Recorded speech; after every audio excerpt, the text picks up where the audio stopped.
Alright, what's up, you Foundry fiends? Welcome to How to Do Foundry, I guess.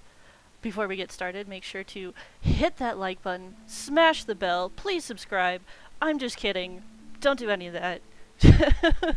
uh, we're moving on. so, I guess, you guys are all gonna know this, but just log in using whatever um, login I give you. Right now we're using Sample Player.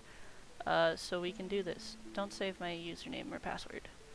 How about blue? We're gonna do blue. And I have a lot of things in here, but you want to pick your player. Sample player. Sweet. Okay, cool. So, firstly, what we want to get done is our character sheet. Also, if this is ever bleeding off, by the way, players, just change it back. Changes the font. It's very annoying. So, we're going to get started on us, and as you can see, there is literally nothing in here right now. So, we want to make us, let's say, a fighter. The best way to do that, start at class levels. We're going to be a new class. Yay! Edit. We're going to change ourselves to fighter. That's our class. Yay. What's our class level? Let's go with 3 for now, just for fun. I have no idea what the fighter hit die is. I think it's 10? I don't know. No spells progression, blah blah blah. Although we might end up adding spells in here just for fun. Let's do, yeah, sure. Let's do full caster. This is obviously all a lie and not real, but just so I can add spells and show you guys how to do it later. So, we're fighter, we're level 3, that should show in our proficiency, +2. Level 3 fighter up here. Hopefully you can see my mouse. So to roll for hit points, you'll probably just want to go in here and roll however. So what did I say? A d10? That's d12. So 1, 2, 3 plus whatever modifier. Let's say we have a +2. Times 3 levels is +6. So right now, we're sitting at a 29 health. There we go. If you ever need to add a temporary hit point boost, right in there. If you ever need to add a temporary max for whatever spells give you that, you can add that in there. So like +5 will give a temporary max that's a little higher. Cool. So obviously you can change all your things here. So let's put our strength, I don't know, 15, 12, what did I say, +2. So let's do a 14. I don't know, we're dumb. We're having 8 in that, and then the 16 in charisma. For fighters, or for anything, if you want to add your proficiency for savings, throws, bleh, you click on the underneath, just this little dot in here. And again, if you want to add your proficiencies for these guys, click all of those. Language, immunities, whatever. If, say, you are a fighter and you have your feats in here, or you change your critical hit threshold, you'll go in here and type 19 or 18, whatever you have, and that'll automatically calculate it in everything else. And again, remarkable athlete, observant, alert, things like that. Those will all be in here, plus your global bonuses for extra stuff. Resources in here, I don't know, you can put your, if you're a monk, you can put your key. If you're a fighter, I think you get your second wind or whatever. So basically like a normal character sheet thing. You have however many, like 3 out of 3, right? And those you can update on short rest or long rest. So like say we took all of our key almost. Short rest, well, didn't work actually. Oh, never mind. Haha, that's how you, yeah. So then if we go to short rest, then it would update. Boom, key, ta-da, and all of this nonsense down here. Okay, weapons. So that will be in your inventory. Best way to do it is to go up here into the compendium packs. It's the second to last, I believe. Throw up there and then you have all of this stuff. Items are usually where you're going to find those for really anything. So say we have a long sword. So we got a bunch of choices here. Let's go with the +1 longsword. Just drag and drop, and that should enter it right in there. By the way, to minimize, just double click on whatever, and boop, it minimizes. You can also pop these out if you're a player, and it should pop out to a new window, but I don't know if that'll record for me, so we're not gonna do that. So longsword here, haha. Usually it doesn't automatically have you as it proficient, so if you click on the little pencil key thing, it'll tell you everything about it that you need to know, your price, weight, quantity, etc. Your details will show you everything else you need to know about it. So, weapon stats. We are going to be proficient with it, and it is going to be equipped. We also have it identified because we already know what it is. I don't think a +1 just needs to be attuned, but if we need that for magic items, we'll click that. And then for some of these, you can have your finesse weapons for like your rapiers and such, or firearms, blah blah blah. You know, anything that's actually going to work. Activation cost, 1 action. Your range is 5 feet. Unless you are, I don't know, a master at it, I guess. Sometimes you get 10 feet in there. Blah blah blah. Action type. So this is where you're going to have everything else. So your melee weapon attack, if you need to change that at all, it's in there. If you're making something custom, I guess. Ability modifier is going to be default, so because we are fighter, it will already go to strength. We get a +1 bonus. And then for our damage formula, if we ever need to add another one, it's going to be right here in the add formula. So say we also get like 1d6 of, I don't know, poison damage. And then we get our at mod for the regular one, which is just going to be your strength or whatever. If you want to change that, it'll choose that one for your attack. And then again for versatile damage down here, it'll be there. I think if we unclick, oh no, it stays there. And then other formula, I'm not sure when you would use that, but you might. So yeah, let's test this out. Go away. So we'll click, do a normal roll, whatever, say it hits.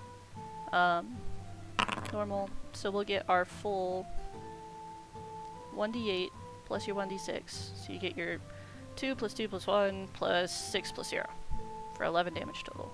Bada boom. Super. And then to expand and minimize those, you just click on the actual numbers so you can actually see what you rolled. So let's say we also have another weapon, just a custom whatever. I don't know. It's a slapstick because we're comedic here. Ha ha ha. We'll say, yeah, simple melee weapon. We'll have it equipped. It's a light weapon, sure. It costs 1 action to do. No activation.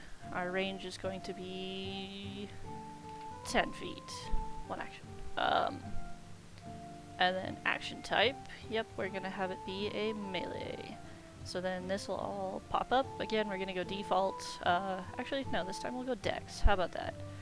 No attack roll bonus. Let's say the damage is 1d6 plus dex. Yeah, I don't know. Piercing? Sure.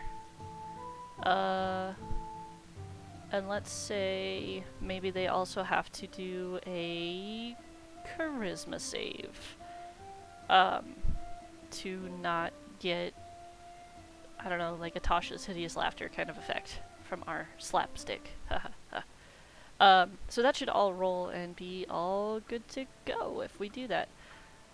So yeah, that's how you add in custom weapons. Now, another thing that is pretty sweet, I think, is that yes, it will show you have it equipped and whatnot, but if you click on this little thing, this little bookmark, add to favorites, it'll add immediately to your front page, so you don't have to go back and forth. So let's try that with some spells as well.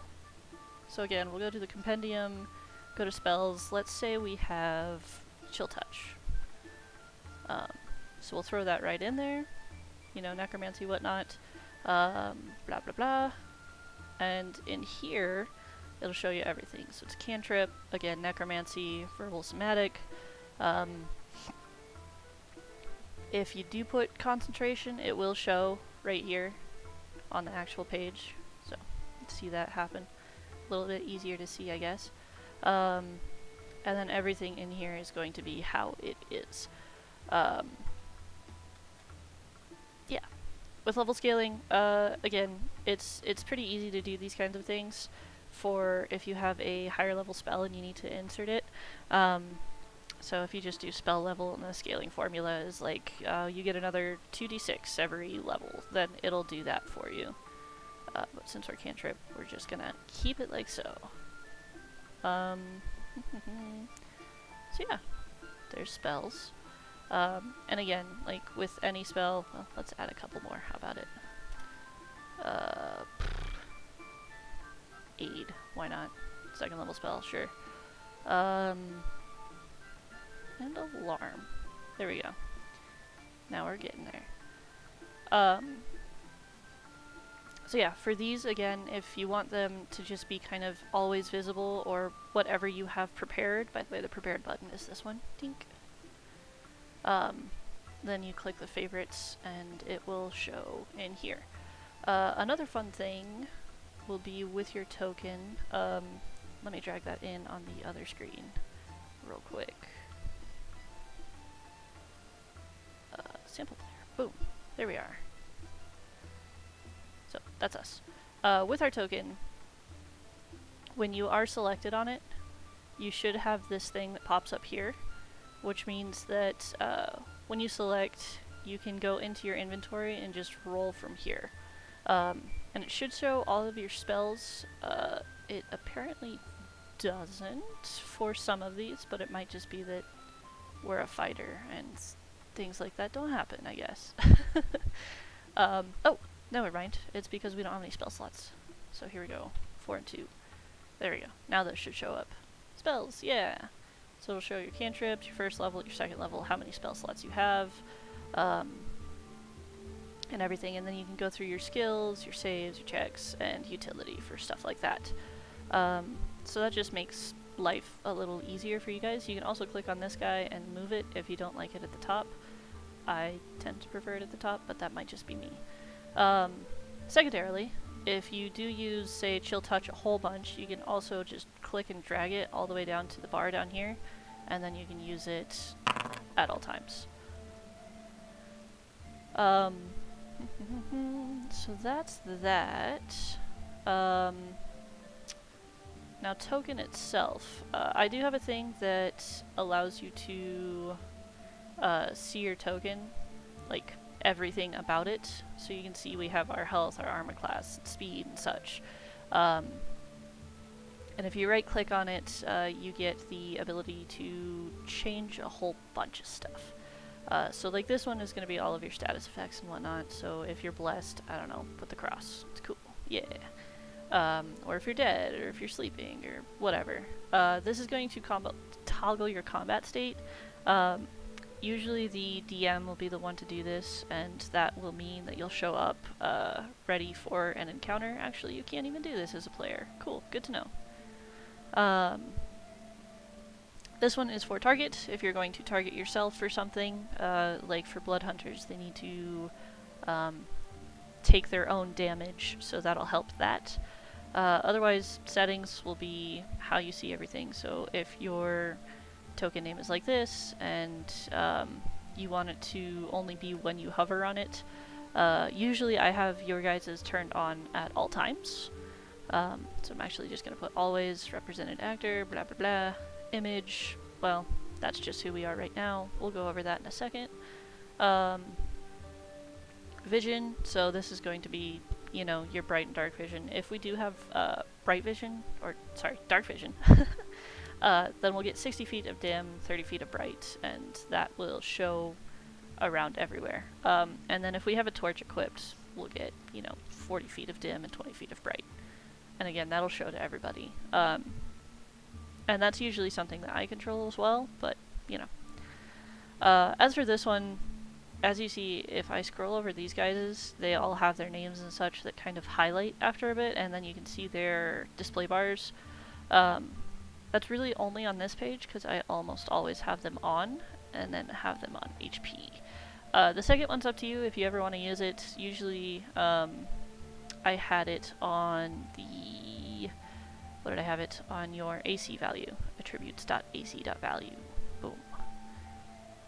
So, now when you mouse over your token, or sorry, right click on it, you get your AC up here at the very top, and then you'll get HP down here, and then you can just do token math with it and like hit subtract 7, and boom, you're down 7 hit points. This guy on the upper left is kind of a different one. It'll show you your vertical height. So say you got flung 50 feet up into the air, now over your token it's going to say plus 50 feet. Yeah. Speaking of tokens, oh, yeah. When you click into your character sheet, it will fill with red the more injured you are. So if you take, what's your hit point max? 22. So if we go down to like 5 health, it's going to show that you're pretty freaking injured at this point.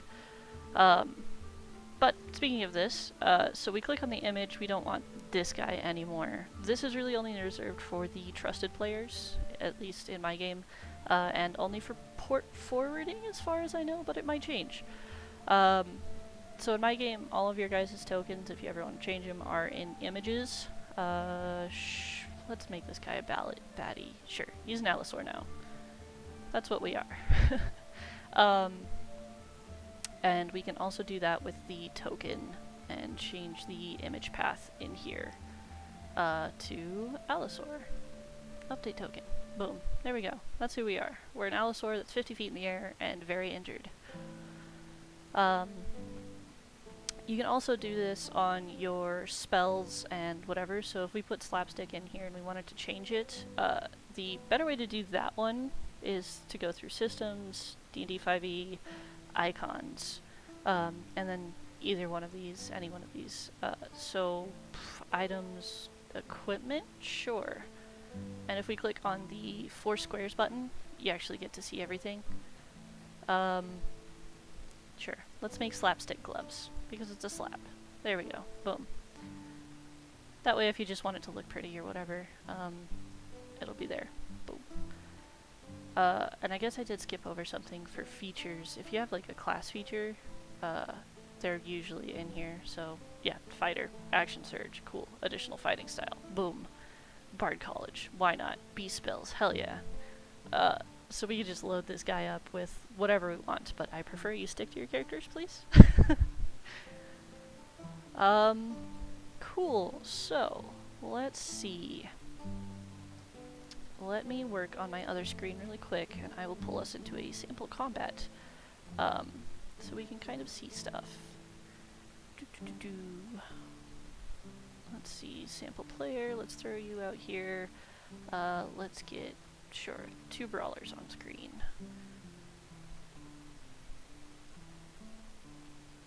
Pull to scene. There we go.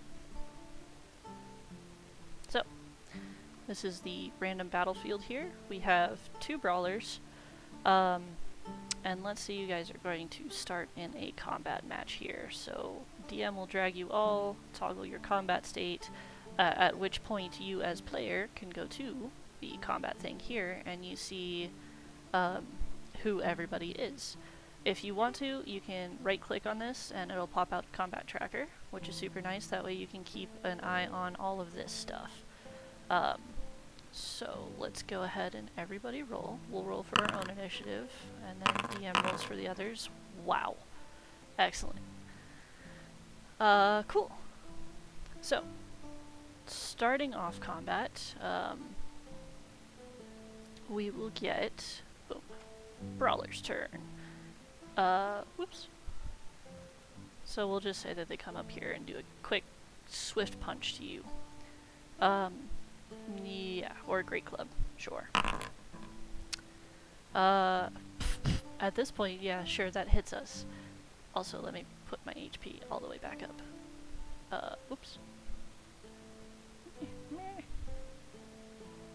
Let's get to 29. And it's not on the token anymore, so I have to fix that 1 second. Okay, cool. The brawler will hit with an 11, they'll roll their damage, at which point you take 4. So the easiest way to probably do this is to just right click and apply damage. Sometimes there will be like little buttons right here. There should be. For some reason there's not on all of yours. Ah, yeah, you see them at the top here. Yeah,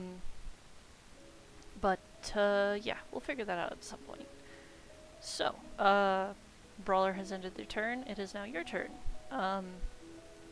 So the best way to do this is to, whoops, hard to see. In the very upper left, there's a little thing that looks like a target, and you're going to target your target. Ha ha ha. At which point, selected on you, you will use, sure, your longsword. Another easy way to do this, though, is to shift-click, and that will keep this dialog box from popping up, which is very annoying. So just shift-click, and it'll auto-roll, which hits. So we'll hit roll damage, and that will automatically subtract on the other side of things for me, for the DM, at least using the modules that I use. So that makes it super easy. And then if you want to untarget it, just go back to your target and then click off. So, end turn. Other brawler come up, they'll get advantage on an attack. Whoops, that's disadvantage. So, they'll hit, roll damage, and you will take 8, which once again, select your token, apply damage. And they'll end their turn, and for simplicity's sake, we're going to skip the next one. So, if at any point, say, Banks comes over, right, and flanks as well, and this one isn't flanking, so that way you do get actual, what's the word? Advantage. Another keyboard shortcut is to just hit Alt on this guy, and it'll roll your 2d20, keep the highest. If you hit Control, that is for keep lowest, which is disadvantage. So yeah, there's that. And we'll go ahead and not roll, actually, because we're going to do another suppose. Oops. So, for a different part of combat, let's say you want to use a spell instead. These are not good spells to use for this. Let's go ahead and give us Grease, if we can.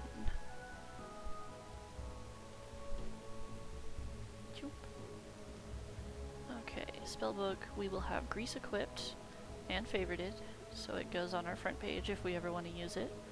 But I just prefer to use this guy. So, we'll use Grease.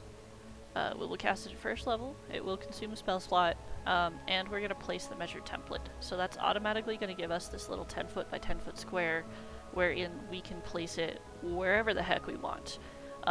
And what that does is that it will automatically have these guys roll their saving throws, so on my end I don't have to do nearly as much. So boom, and it shows and targets them automatically. To which point, they both fail, so they will both fall prone. Yeah, that symbol. So that gives your buddies a little bit of an advantage to get on there and up there. So end turn, blah blah blah, back to your turn. If we ever want to get rid of this, we'll just click, again, hard to see up there, on the little L ruler, and click on the kablamo icon, and you just hit delete. That way you don't have to worry about anything like that. I haven't figured out how to make these exact yet, so sorry for that, I don't know. But yeah, just put those down, hit delete, you're done for. And then you can untarget either one. Let's see what else. How about movement? Easy way to move. If you hit Control and click off of your token, it'll show you where all you can move. So as an allosaur, say we have 50 feet of movement. Still holding Control, I'm going to left click here and then go another 20 feet up this way. So that's 50. So if I left click again, and I don't want to remember exactly where this square is because it's kind of hard to see on this grassy plane, if I press space, just automatically go there. Again, there's a lot of keyboard shortcuts and stuff to do with this, so there's that. And then, what else? If we have, say, a healing potion and we would like to use it, let's see, let's go to items. Healing. Potion of healing. So that's going to be on our inventory. Let's say we have, like, so this is charges right here. Oh, let's pull in a bunch, I guess. Because I guess I can't adjust that. Oops. We'll have these equipped. Why not? And then we'll go ahead and just roll them. And that'll automatically take it out as if you've used it, because it is a consumable. So, click on this guy down here. Boom, healing. It doesn't exist for some reason. Interesting. Well, that's cool. How strange. Well, in any case, usually that would heal, or if somebody rolled a healing spell, you just apply your damage the same way as before. So, with this one, instead of damage, we'd say apply healing. So yeah, for some reason that doesn't work. Weird. I don't know that I have much more in here. Easy way to move is arrow keys. You can also use WSAD if that's more comfortable for you. You can shift and hold a key to rotate yourself for whatever reason, or you can hold shift and also scroll to rotate even more, just to really, really annoy me if you'd like. I think that's just about it. Intern. Let's see. I suppose for actual other things, if you go to configure settings, you can go to module settings. For my game, I have the cursor hider as Control or Shift Z, because otherwise everybody can see your cursor. Let's see, like so, bleh, which gets very annoying at times. And then, yeah, I think that's it. You guys can also turn on dark mode for your character sheets if you'd like. And do a whole bunch with your character sheets if you want to turn off this overlay or have your thing be a square instead of a circle. You can go through and do all of that stuff. Hit save changes or whatever, and boom boom. Yeah. I'm not 100% positive on how inspiration works. There's also exhaustion levels in here that makes it really easy to track. If you do go down, say we're at 0 now, it will show you to death save in here. So you can just literally just click on this guy and we'll go normal, or you can shift click. But bada boom, we almost crit. So we get 1 save. And then we get 2 saves. And then we get a fail. So yeah, you can see they're all kind of color coded and such too, so it makes it really easy. What will bring us back up to like 2 health. How about that? There's also taking a rest, so you can take a short rest, long rest, and it will replenish everything. So again, with these same sort of things, restore and rest. So yeah, let's take a long rest. Rest. And bada boom, we're back up to heal. I think that's it. I don't know what else I can help with. there's these things. I guess if you have like 60 gold and you want to convert it to 6 platinum. Cool. Yeah. Fun. Blend.